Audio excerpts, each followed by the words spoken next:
Pablo, apóstol de Jesucristo por la voluntad de Dios, a los santos y fieles en Cristo Jesús que están en Éfeso. Gracia y paz a vosotros, de Dios nuestro Padre y del Señor Jesucristo. Bendito sea el Dios y Padre de nuestro Señor Jesucristo, que nos bendijo con toda bendición espiritual en los lugares celestiales en Cristo. Ahí, hasta ahí paramos. Gloria a Dios. Amén. Amén. Muy bien. Conocer la epístola a los Efesios es fundamental y esencial para una vida cristiana victoriosa. Porque Efesios va a terminar diciéndonos que el creyente es un soldado que debe tomar toda la armadura de Dios. Debe ponerse el yelmo, debe ponerse la coraza, debe ponerse el calzado de un soldado, debe tomar la espada y el escudo y fajarse con el cinturón de un soldado. Y esto porque el creyente no lucha contra personas en este mundo, porque nuestra batalla, nuestra lucha no es contra otras personas, es contra poderes espirituales que están en el aire. Entonces, hasta ahí nos va a llevar el apóstol Pablo en la enseñanza de esta epístola. Pero al entrar al capítulo 1, Pablo prácticamente nos lleva al tercer cielo. Pablo nos va a decir que nosotros, los creyentes, ya estamos con Cristo en lugares celestiales, que nuestra posición es estar sentados con Cristo en lugares celestiales. Eso significa que nosotros no estamos luchando por alcanzar la vida eterna ni la salvación. Significa que nosotros tenemos como herencia la vida eterna y somos salvos por gracia. No estamos alcanzando la bendición. Nosotros somos benditos. De manera que el apóstol Pablo va a sentar las bases sobre las cuales el creyente debe actuar. Primero, Pablo nos dirá que nosotros estamos sentados con Cristo. Sentados significa que tenemos autoridad. Pero en la segunda parte de la epístola, Pablo nos enseñará que nosotros debemos andar como es digno de nuestro llamado. Entonces, estamos sentados con Cristo, eso significa que tenemos autoridad, pero también nos va a enseñar que debemos andar como es digno. Y nos va a hablar de que debemos dejar toda mentira, toda avaricia, toda envidia, toda inmoralidad sexual. Tenemos que despojarnos de eso. ¿Por qué? Porque tenemos que caminar como es digno del llamamiento que Dios nos hizo. A vuelo de pájaro, esa es la enseñanza que tenemos en en la carta a los Efesios. Entonces, sentados en Cristo y luego andar como es digno. Y terminaremos viendo que hay que pelear la buena batalla como soldados de la fe. Tenemos que pelear todos los días esa batalla, y para eso tenemos que estar seguros en la verdad, protegidos con la justicia, la justificación o la justicia de Dios, protegidos con la salvación y con el escudo de la fe y la espada del Espíritu. Un soldado total, revestido con las armaduras, con la armadura de Dios. Y todo esto para que estemos firmes en el día malo. ¿Qué quiere? Eso quiere decir que cuando venga la prueba, cuando venga la tribulación, cuando venga la adversidad, no vamos a caer, vamos a soportar, vamos a resistir, vamos a estar firmes en el día malo. Entonces Pablo, en esta parte que hemos leído, nos enseña, primero, que nosotros somos santos. Los creyentes son santos. Y en segundo lugar, que los creyentes son benditos.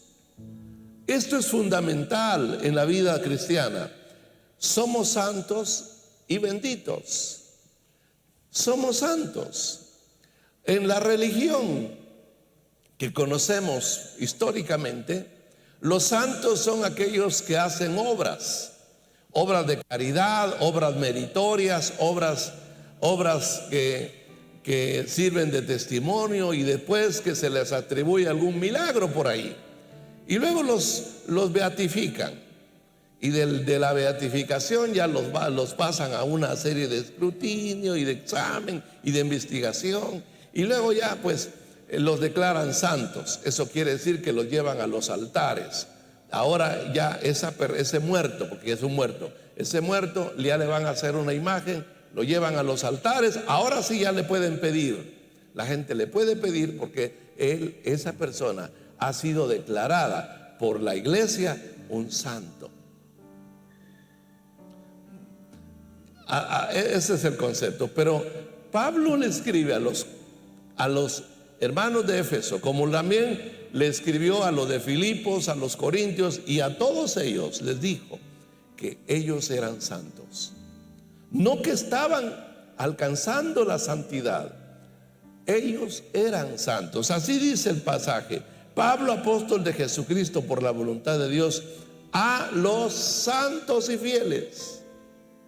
Los santos y fieles que están ¿en dónde? ¿En dónde? ¿En dónde? ¿En dónde, hermanos? Yo sé que está oscuro ahí en su lugar, no alcanza a ver. ¿En dónde estaban esos santos?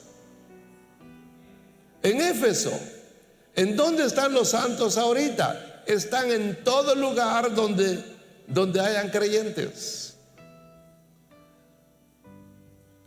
Esta carta está dirigida a los santos de Éfeso y por consecuencia a los santos de todos los lugares, donde quiera que hayan fieles, donde quiera que hayan personas fieles al Señor, fieles a la fe, ahí hay santos.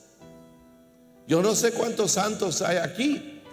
Yo no sé si usted se considere santo.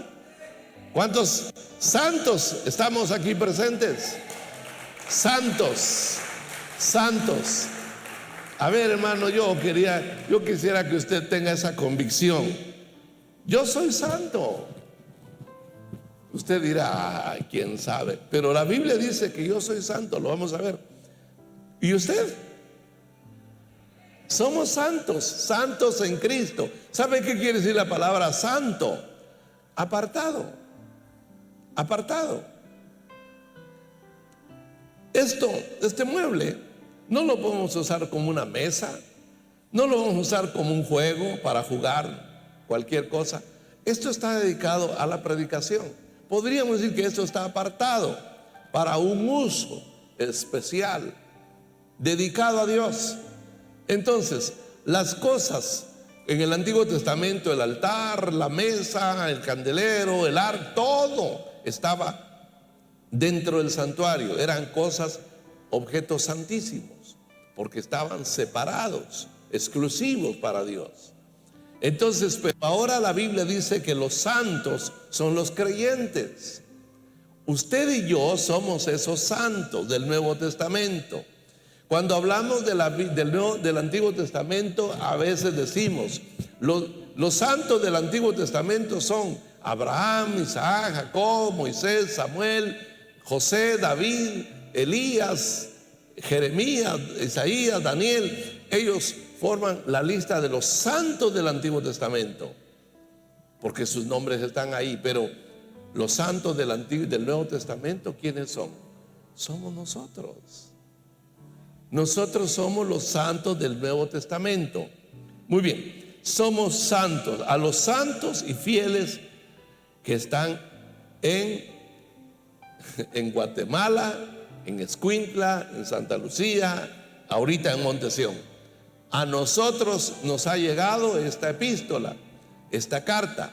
Es para nosotros, es un mensaje que Pablo envió a la iglesia y que de esa manera estaría llegando también a nosotros, porque tiene una riqueza que nosotros necesitamos descubrir.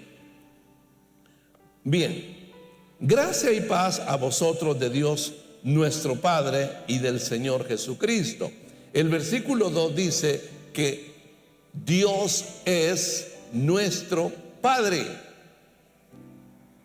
Lo vuelvo a repetir. Dios es nuestro Padre.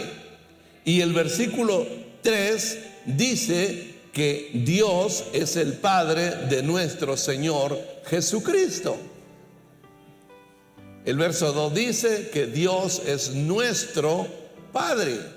Y el verso 3 dice que Dios es el Padre de nuestro Señor Jesucristo. Cristo vino para que nosotros, al entregarse por nosotros y hacerse nuestro Salvador, fue para que nosotros, por medio de la fe en Él, Dios pudiera adoptarnos como sus hijos. Y al adoptarnos como sus hijos, nos unió a Cristo su Hijo, para que Él fuera nuestro hermano. Por eso Jesús le dijo a las mujeres, cuando el día de la resurrección: ve y dile a mis hermanos, voy a Galilea delante de ustedes. Y por eso dice Hebreos que Él no se avergüenza de llamarnos hermanos. Aquí dice que el verso 2 dice que Dios es nuestro Padre, y el verso 3 dice que Él es el Padre, que Dios es el Padre de nuestro Señor Jesucristo. Amén. Pero también dice el versículo 3 que Jesucristo es nuestro Señor. Así que nosotros tenemos un Padre y un Señor. Dios es nuestro Padre y el Señor de nuestra vida es Cristo. Por eso es que San Pablo dice a los romanos: si confiesas con tu boca que Jesús es el Señor, eres salvo. Dios es mi Padre, Jesucristo es mi Señor. Estoy enseñando, esto es doctrina, hermanos, esto es doctrina. Debemos, por eso lo digo, lo recalco y lo digo despacio, con calma, pero con fundamento. Nosotros tenemos una relación de hermandad con Jesús. Nosotros pertenecemos a la familia de Dios porque tenemos esa relación de hermandad con el Hijo de Dios. Dios es mi Padre, Jesús es mi Señor. Gloria a Dios. Bien, entonces esta es mi relación con Dios. Ante Dios soy un hijo. Delante del Señor Jesucristo soy su siervo. Él es mi Señor. Entonces Pablo en el versículo 3 expresa como una especie de alabanza, de adoración, cuando dice: bendito sea el Dios y Padre de nuestro Señor Jesucristo. Bendito sea porque nos bendijo con toda bendición espiritual en los lugares celestiales. Somos benditos, porque aquí dice el versículo, el Padre que es bendito, el Pablo lo dice así, bendito sea el Dios y Padre. El Padre que es bendito es el que nos bendijo con toda bendición espiritual en los cielos. Eso quiere decir en los cielos. En los cielos, en lugares celestiales. Nos bendijo con toda bendición espiritual en los cielos.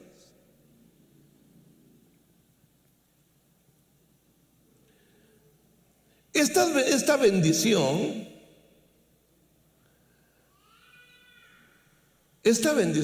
tiene sus causas o sus raíces o sus motivos, mejor dicho, su base. Dios nos bendijo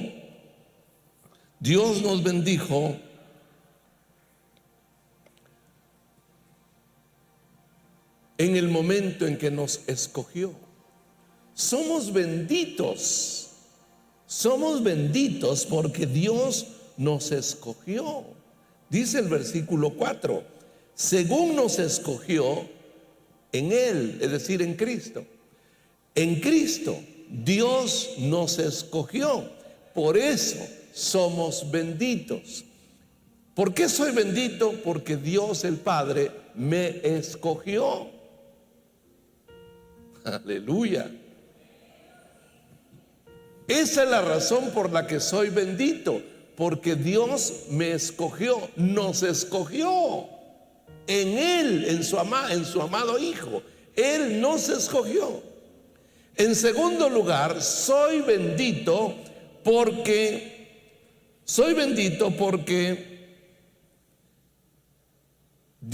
porque Cristo, el Hijo de Dios, me redimió con su sangre. Por eso soy bendito. Lo repito, ¿por qué soy bendito? Porque el Padre me escogió. Me escogió en su Hijo, me escogió en Él. ¿Por qué soy bendito? Porque su Hijo, porque Cristo me redimió con su sangre. Y la palabra redimir significa rescatar. Cristo me rescató con su sangre. Por eso soy bendito. Dios nos bendijo con toda bendición espiritual cuando nos escogió, cuando nos redimió por medio de la sangre de su Hijo. Somos benditos. Benditos por ser escogidos, benditos por ser redimidos. Pero hay una bendición todavía muy grande que debemos saber. Somos benditos porque el Espíritu Santo nos fue dado como garantía. Porque el Espíritu Santo vino como garantía a nosotros. Porque Dios nos dio a nosotros como anticipo de la vida eterna su Espíritu. Envió su Espíritu a nuestros corazones. Envió su Espíritu a nosotros para que morara en nosotros. Y ese Espíritu es el Espíritu del Padre y es el Espíritu del Hijo. Procede del Padre y procede del Hijo. Jesús dijo: yo me iré para que al irme yo, el Padre les envíe al Consolador, el cual el Padre enviará en mi nombre. El Espíritu Santo es el Espíritu de Dios el Padre y de Dios el Hijo. ¿Acaso es poco, hermanos, que Dios esté en nuestros corazones? Es poco que tengamos a Dios, no como una idea, no como un concepto, no como una doctrina, no, el que tengamos a Dios morando en nosotros. Pablo quería que los corintios tuvieran conciencia de esa verdad. Por eso le dijo: o ignoran ustedes que sus cuerpos son templos del Espíritu de Dios, el cual está en vosotros, el cual tenéis de Dios. Él está en ustedes, le dijo Pablo a los corintios. El Espíritu Santo está en ustedes, el cual ustedes tienen de Dios. Así que soy bendito porque el Padre me escogió. Soy bendito porque Cristo me redimió con su sangre. Y soy bendito porque el Espíritu vino a morar en mi vida como anticipo, como garantía. Así dice el versículo 13: en Él también vosotros, habiendo oído la palabra de verdad, el evangelio de vuestra salvación, y habiendo creído en Él, fuisteis sellados con el Espíritu Santo de la promesa, que es las armas de nuestra herencia, que es las arras de nuestra herencia, hasta la redención de la posesión adquirida. Nosotros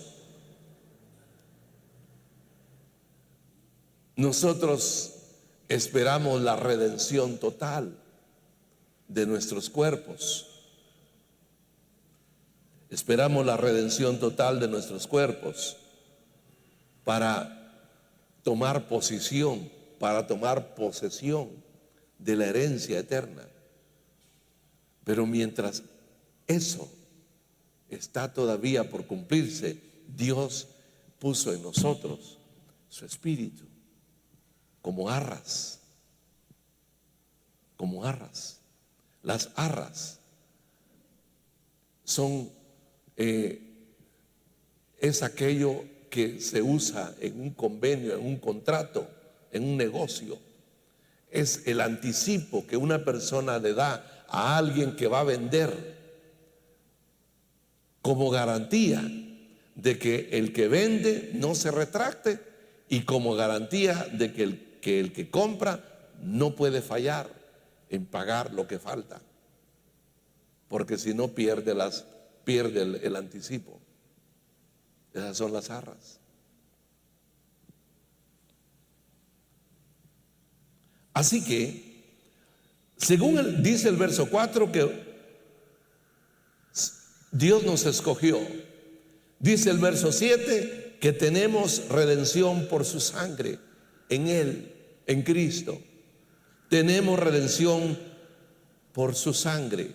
Tenemos el perdón de pecados según la riqueza de su gracia. Y el verso 14 dice que tenemos el Espíritu Santo como arras de nuestra herencia. Somos benditos porque fuimos escogidos por el Padre, porque fuimos redimidos por la sangre de Cristo y porque somos morada del Espíritu Santo. ¿Cuántos dan gloria a Dios, hermanos? Por Dios santo.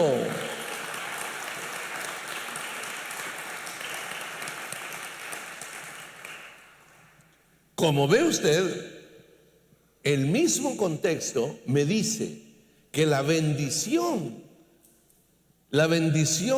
con la cual somos benditos es total, es completa,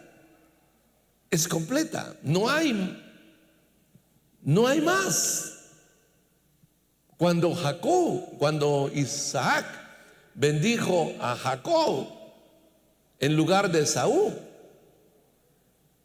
lo bendijo. Y cuando llegó Esaú, pensando que su padre lo estaba esperando para bendecirlo. Isaac le dijo: ¿y quién vino antes? Porque ya la bendición yo ya la di, yo ya declaré la bendición. Y Esaú le dijo: Padre mío, ¿y no tienes otra bendición? Dijo: no, la bendición de la primogenitura ya la di, no la puedo revocar. Ya se la di a tu hermano de plano, que él vino seguramente, porque Isaac ya no miraba.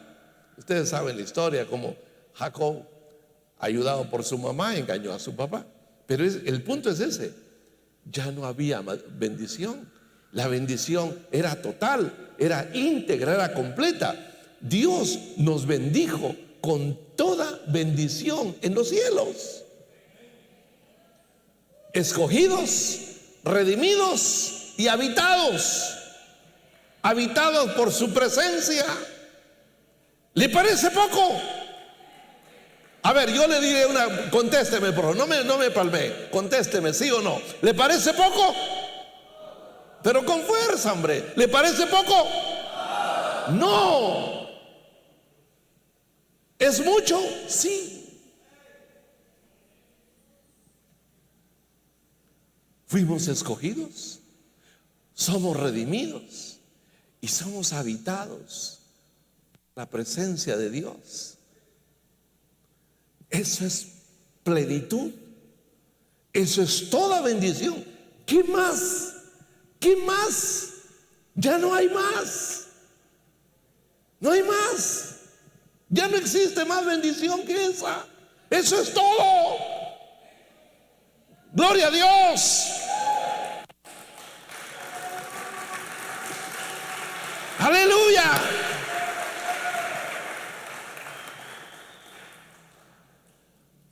Fuimos escogidos en Cristo.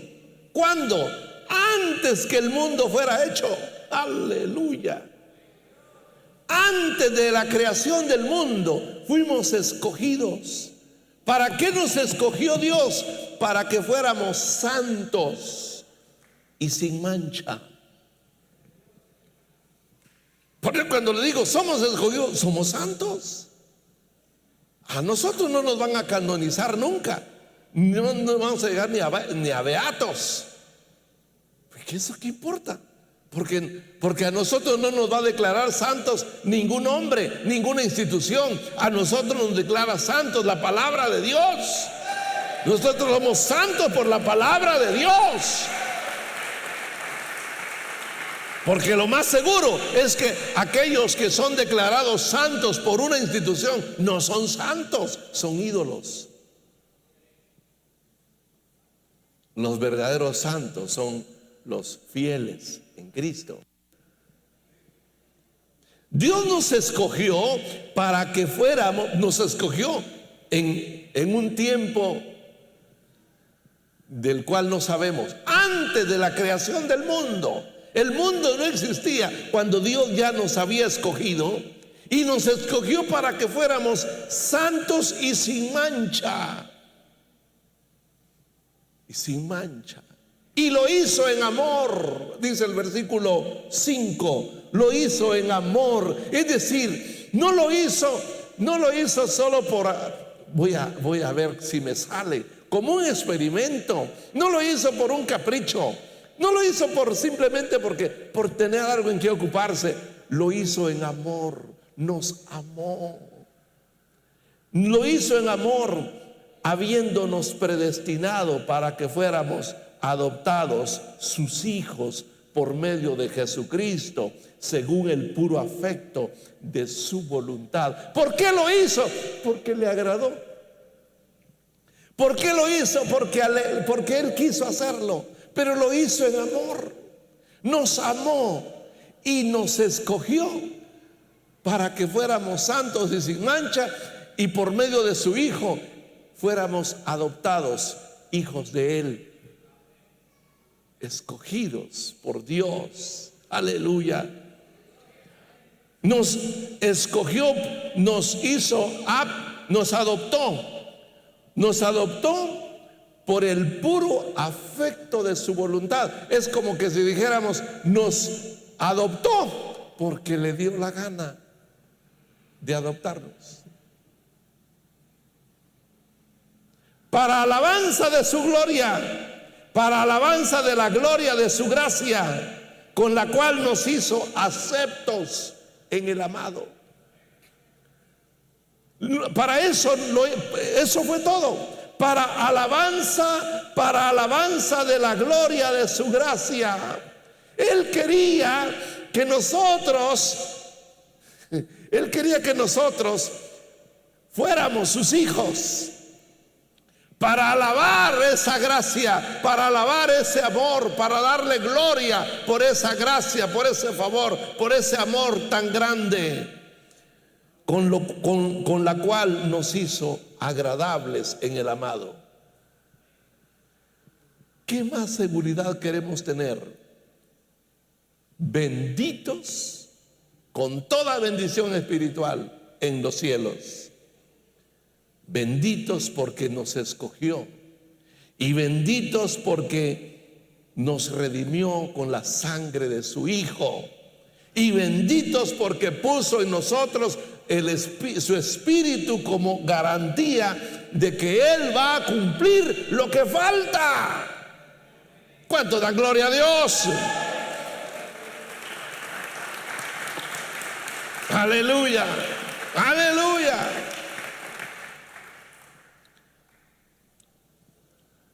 ¿Ve cómo es diferente? Es muy importante dejar que el texto hable, porque yo he oído decir mucho, yo he oído usar mucho el versículo 3 para hablar de la prosperidad, de la doctrina de la prosperidad.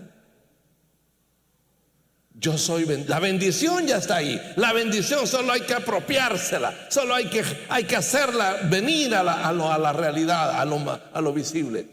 Pero el contexto no me está diciendo eso. El contexto no me dice que la bendición sea bendición material, bendición terrenal o bendición temporal. El contexto no me permite enseñar ese versículo para decir que la bendición con la cual Dios me ha bendecido es una bendición material, es una bendición terrenal y es una bendición temporal. No me lo permite. Por eso es que cuando uno escucha predicaciones, hay que decir, bueno, vamos a ver qué dice el capítulo completo, para ver si realmente se está interpretando correctamente la palabra de Dios.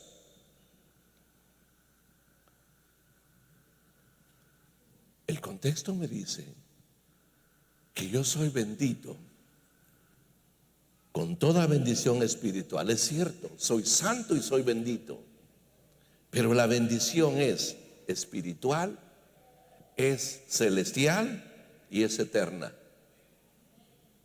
Es espiritual, es celestial y es eterna. Porque hay mucha gente que tiene mucha riqueza, pero no son benditos. El tener abundancia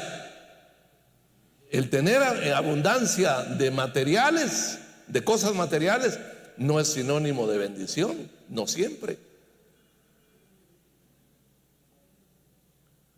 Repito, hay muchísima gente en el mundo que son millonarios y son benditos. No, al contrario, no son benditos. Ahora, concluyo. ¿Cómo funciona la bendición material para el creyente? ¿Cómo funciona?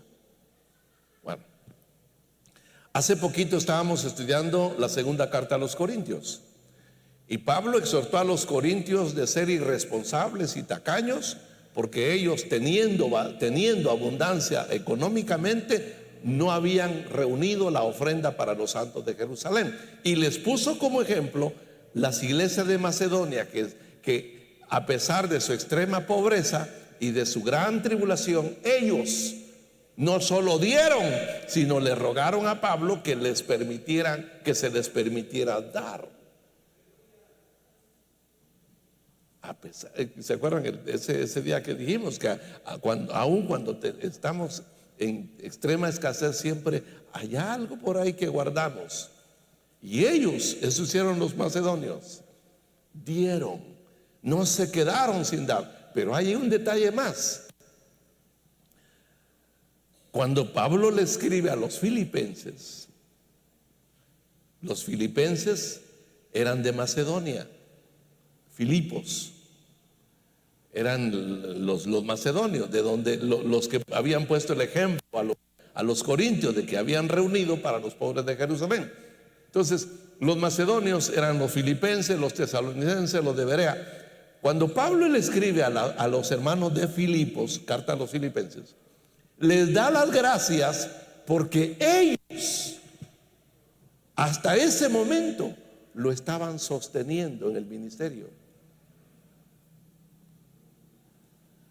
Y dice que a donde sabían que Pablo estaba predicando, allá enviaban el sostenimiento de Pablo para que él se sostuviera.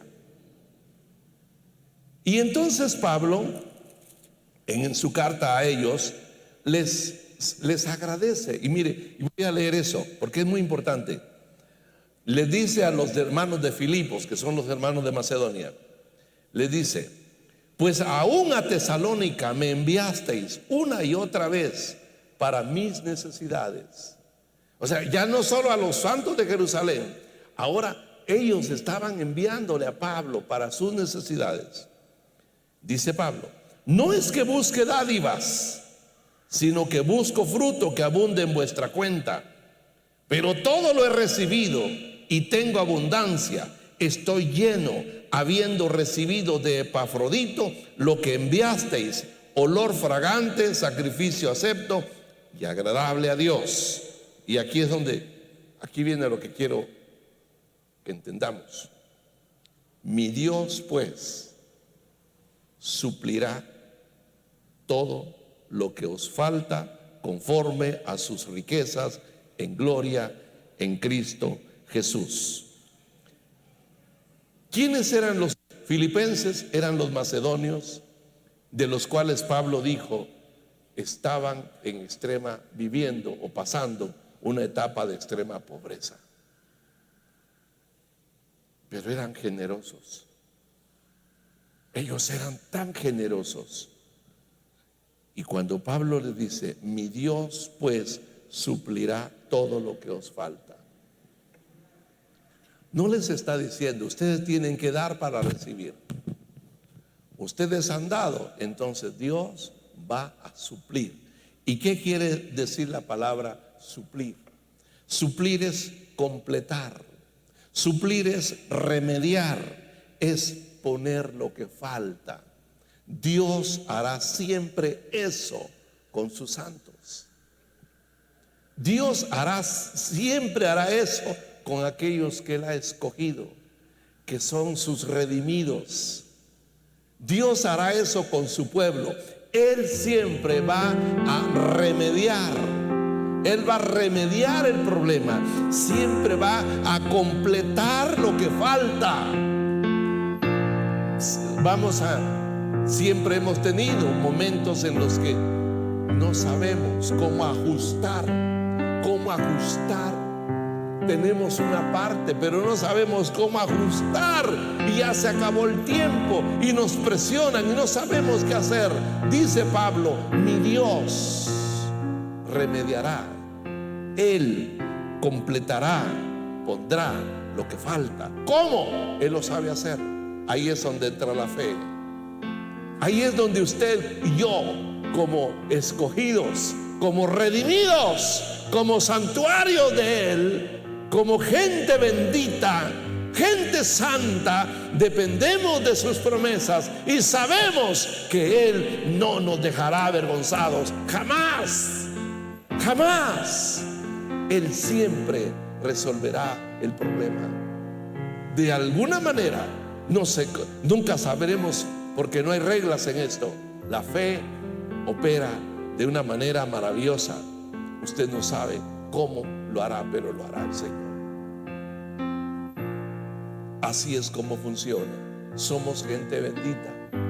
Somos santos porque hemos sido escogidos, redimidos y habitados por la presencia de Dios.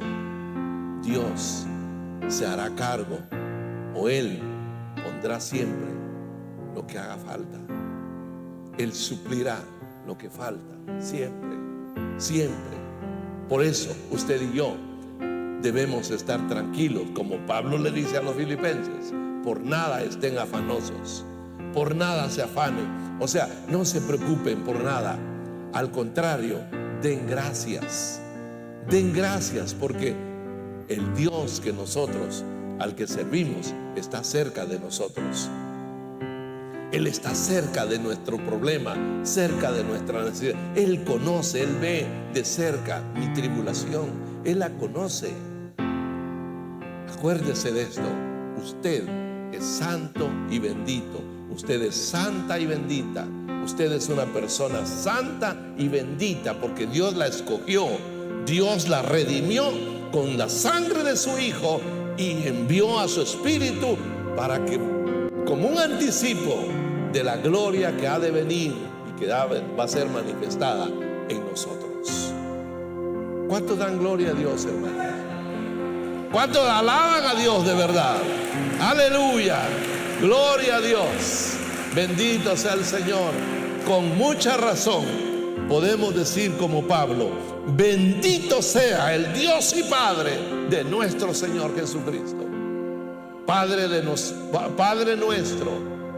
Él es el Dios que nos escogió. Él es el Padre de aquel que nos redimió con su sangre. Y Él es el que envió su Espíritu para habitar en nosotros como la garantía de que Dios va a cumplir todo su propósito, todo su plan, todo lo que Él planeó desde antes de que el mundo existiera. Él lo va a cumplir. No nos asustemos si vemos que los tiempos están extraños, que hay que la naturaleza está alterada, que no es tiempo de lluvia y hay grandes inundaciones en Sudamérica, en Norteamérica. Hoy estamos en un tiempo en que antes no llovía, ¿verdad? En marzo no llovía. Mire, ahora ya está lloviendo. Antes, en abril, yo miraba que los azacuanes iban de regreso. Las gaviotas, que le llaman azacuanes, ¿verdad?, iban de regreso, en fila. En abril, no, perdón, venían para acá. Decíamos, ya viene la lluvia, pero es en abril.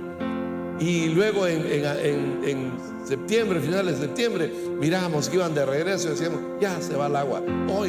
Hoy las pobres andan revoloteando, dando vueltas en cualquier época del año, porque la naturaleza está descontrolada. No solo la naturaleza está con dolores de parto, la tierra, la creación está con dolores de parto, espera la liberación de los hijos de Dios, sino que también el pecado se ha desbordado. Mire, muchos de nosotros vimos a qué niveles ha llegado la inmoralidad, el atrevimiento de retar a Dios, como fue el desfile del carnaval en Brasil. Es terrible. El hombre está desafiando a Dios. El mundo está a punto de convertirse en una Sodoma. Seguro, eso es algo que ya está ahí. Y por otro lado, hay la paz está dependiendo de un hilito, porque las potencias están solo buscando un pretexto para mandar para hacer estallar la primera bomba. Estamos en tiempos muy difíciles, pero estemos tranquilos, por nada se afanen, dice el apóstol Pablo. Den gracias a Dios. Él cuidará de sus escogidos, de sus santos. Yo soy santo porque fui escogido por Dios, redimido por Cristo y habitado por el Espíritu Santo. Quiero que se ponga de pie. Vamos a dar gracias. Gloria a Dios. Gloria a Dios. Aleluya. Le invito a que levante sus manos y adore al Padre. Dele gracias. Nos dio, nos bendijo con toda bendición. No más, no hay más bendición. La bendición es completa. La bendición es perfecta. Es cabal. Somos benditos porque Él nos escogió. Gracias, Señor. Gracias porque en esta noche podemos aprender de tu palabra, Señor, todo el bien que tú hiciste con nosotros. Gracias, Padre, por habernos concedido conocer tu palabra, venir al conocimiento de la verdad. Muchas gracias, Señor. Ahora te pido, Señor, que aumentes por medio de tu palabra la fe de los santos, la fe de mis hermanos. Auméntales la fe por medio de tu palabra, porque la fe viene por el oír. Bendice a tu pueblo, bendícenos más por medio del conocimiento de tu palabra. Ayúdanos a entender todos los días tu palabra, Señor. Enséñanos a meditar y a depender día a día de esta palabra. Muchas gracias, Señor. A ti sea la honra, la gloria. Aleluya. Gloria a tu nombre, Señor. Gracias, Señor.